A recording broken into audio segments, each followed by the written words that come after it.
Yeah. Yo, this is cool. Okay, so now have you stopped being an artist? Or now let's talk about this Chappa remix, because you talked about Black Star. So it's like I'm doing a bit of both. Where I get an MC gig, I MC. Where I get a performing gig, I perform. So you're still being called as a performer? Yeah. So now at this stage, it's like I created a new revenue stream still within entertainment. You see what I'm saying? I'm saying. So I'm earning from both. And then I came to realize later that MCing pays more and requires less investment. I don't need to shoot music videos. I just do a media tour. I'm living off my brand. My last MC gig that I did a videos and took photos is what I'll post to market for my next clients. Like I don't have to shoot videos and do songs. And I'll be paid even more than the artists. Okay, bro. Do you understand? Like artists were being paid what, 50, 70K at the time. It reached a point now where I was earning a sock, 150, 2 sock, 250. You get what I mean? So it's grown. Yep. So I learn more than the artist. Okay. Because anyway, I spend more time on stage than the artist. Yeah, you do.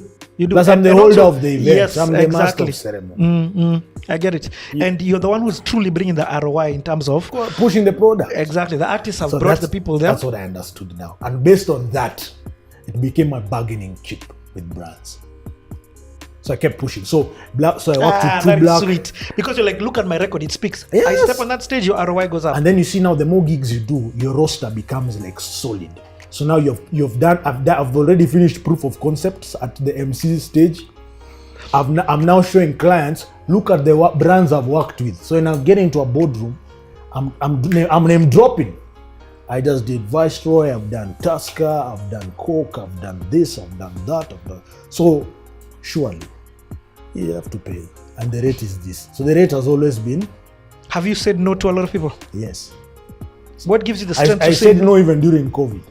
Misi amini kitu kama bei ya corona. Because I love it. My lifestyle yesterday and change. Where you see me here, where you find me is where you find me tomorrow, inshallah. Yep. I'm not downgraded because of COVID. In fact, I'm buying nice shoes, importing from the US, the UK. I'm investing more now. You know what I mean? Like I'm about growth. I don't feel like because there's a pandemic, I need to slash my rate card to 1/10 of my rate or 1/8. So let me ask you, okay. My rate is the same. Now you guys, DNG, I'm glad you're sitting where you are. And even if one client says they cannot afford me, I'll find another client. That's my question. In fact, that's what I was going to ask you. People are scared of saying no because of desperation of that money at that time. Correct. And sometimes it's genuine. You're broke. You have zero bob in your pocket. Yeah. This car, 100 G's, my rent is 300 G's. This 100 G's is going to pay my rent for this month. Straight. It's the 29th, brass in a rent. I'll do this gig on Saturday. I'll get that money Saturday evening. Yeah. I'm good. Yeah. So what that does, it devalues your rate. It devalues your brand. So any client who, let's say, had been paying you, and then the industry, our industry is this small. Yeah. Everyone talks to everybody. It's a very small ecosystem. And once people know that you're a cheap artist, as they like to talk, they offer you peanuts. So that's why we have big names in this industry who I do not want to embarrass in this platform, who are being paid very little money. Big names, and you know them. We can talk about them, and they know themselves. Big names earning 50K. Big names. It's an embarrassment to the entertainment industry. Because the same client who's paying you 50K will pay another artist 1 million. So 1.5 million. Sauti Sol have a rate card of 1.5 million shillings. You know that? Yep. That's $15,000. And they don't. So by the time you're sharing a stage with Sauti Sol, they are being paid 1.5 and you are earning 50. Don't you feel stupid? Or your brand? You know what I mean? And I'm not saying that every artist now is on Sauti Sol level. Yeah. Big shout out to Sauti Sol. I've toured with them, man. Their work ethic, their stage performance. Me, as an MC, I used to shuka down and watch the show like a fan. I love their music, and their stage performance is incredible. And they'll do 1 hour 30. Bianchukua simu. Let's do it again. I toured with them, like 2 story. Live and Die in Africa tour in Kenya. Oh, you're the one who was the MC for that? Yeah, countrywide. So they hired you? Yes. Do you understand? First and foremost, that's why they should be charging 1.5 M. Yeah. They hired you. They hired you DNG, are getting your paycheck from them. We had a DJ, I forget. DJ Kafi was our DJ as alongside others. They had curtain raisers. They had sponsors. We are in top hotels. We never lalad in Alojo. When my birthday for turning 30 years, I celebrated at English Point Marina, courtesy of Sauti Sol. Live and die. And then after that, tukaenda Swahili Beach. What? To celebrate success ya hiyo tour. You understand? Like that brand of these boys is next level, man. I have not seen an entertainment outfit as prolific as Sauti Sol Entertainment. DNG, what made you say no? Okay, I've heard about the devaluing, but when you're broke, I'm asking this for the guy who's broke right now and has been offered some bit 20K. Yes, and Appearance. He knows. And I'm just this is not a guy who's needs exposure or anything. This is a guy he's done his time. He's under few of his stripes. Yeah. So maybe his fee is 250, but he's been offered 70K for this gig, and he needs that 70K. I think it's a personal choice, Esther, because different brands price differently. Even if you go to a supermarket, come on, let's say ni maji.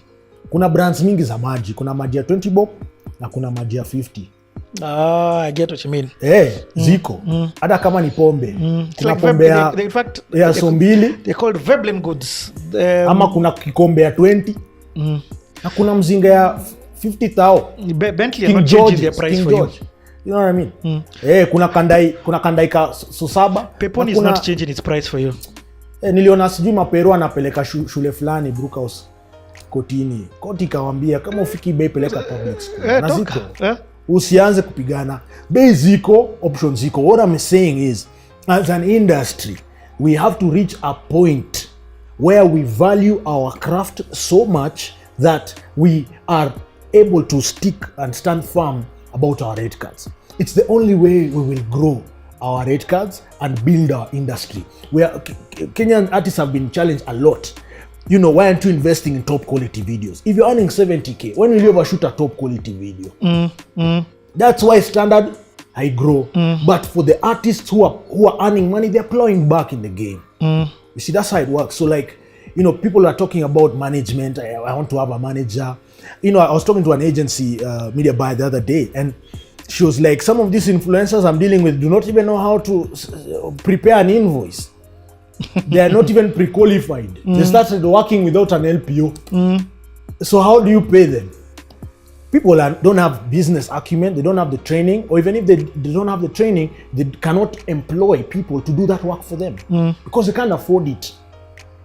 If you've been paid 10K to post a beer brand on social media, exactly. At what point are you going to get a PA or an assistant or a manager to do your invoicing? Bruh, I love what you're saying. So by the time the professional experience is coming to the table, a client expects me when I'm coming for a gig to have prepared, to do scripts, prep. I'm coming to do sound check. We have perhaps even a dry run where there's a production. Okay. Sometimes dry runs are 1-2 days depending on the complexity of the event. I can't charge you 20,000. It's true. I can't charge you what I used to be paid in 2006. That means my brand has not grown. Even beyond valuing your brand, kwani ya uendelei. Kama ulikuwa unavuta sigara ya shilingi 2, leo unafaa after success uvuta hata sigara. Kama ulikuwa unakunywa chwara kama msanii Chipukizi, leo hutaki kupiga single malt. Okay, kama ulikuwa unavaa second hand cheap, leo hutaki hata kiatu mpya.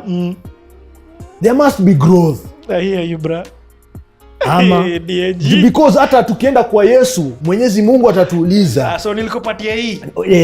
Ulifanya nini? Nilibari huko chini. Mimi nikaa kwa nyasi nikaweka chini ya ardhi na nikangoja mpaka urudi. Kwani wasanii wajinga wapumbavu zaidi. Let us push our industry forward, and that is the message that I'm telling my fellow youth, because it has potential. Wizkid. I interviewed Wizkid when I was at 1FM Kitambo, when he was doing Sugar. A small artist, a small guy. 1 FM. So, sugar. Like I went to the crew and we filmed him on set. And I asked him, how much do you charge? So about the Nigerian music industry. This is way back. I can't remember the year. But just go when Sugar was released. And the guy tells me I'm charging about $10,000. $10,000, $5,000 to $10,000 on a good day. So $5,000 was $500K, $10,000 about 1M. That's then. Today, do you know how much Wizkid is worth? What's his worth? It's past $50,000. Past. That's 5 million. So if Wizkid has moved from 500,000 to 5 million, and a Kenyan artist is moving from 250 to 70, what is wrong with this economy? Kuna shida. And the same brand paying the 250 valued artist at 70 is the same one paying Wizkid. And then here locally, unaambiwa hatuna budget. We don't have a budget. Kwanza there's a client who told me once, you're charging me all this kuongea tu. Unajua nilimwambia wewe si uongee basi, kuna mdomo na ulimi na unapumua. Ongea. Talk. Ongea. Si kampuni ni yako. Ongea basi. Ongelesha watu wasikize. Watu 10,000, 5,000 people on a stage. Communicate with them and address them and nyamaze wakusikize. It's either Raila Odinga, William Ruto or DNG. Unaelewa? I get you. It is command, baba, and that is the value. That is the value of this entertainment. That ukinipeleka Siaya, unipeleke Kitale, unipeleke Kwale, unipeleke Lamu, unipeleke Nyeri, unipeleke Meru, wapi? Na chocha, na chachisha, Nakuru, Nairobi. Whether I'm talking to urban, rural, educated, uneducated, drunk, sober, old or young, I will control. Napiga launch ya kampuni, napiga club ya marachets. Zote. Bro. You know, and professionalism, there's something else that you need to talk about, Esther. That I agree. My clients sleep peacefully when they have contacted me. There are clients who tell me DNG, sutasot. Even the brief they don't give me. I'm told the brand is this, the event is this day at this time. Banga. Even some clients ask me to do the program for them. Activities. DNG, what can we do? I'm in a boardroom giving ideas as if I'm on salary. That is professionalism. And trust, reliability, timeliness, efficiency and effectiveness. That sitakuja nimelewa hata natapika kwa stage, ama sitakuja nisahau unilipe down payment nizime simu kama wasanii wengine. Unawajua. Walikula down payment ya client tena ni kotini ama unamuliko wa social media. How many artists disappoint clients every single day? And those are the ones bringing our general average down. So a client is like, why should I pay this artist so much for this?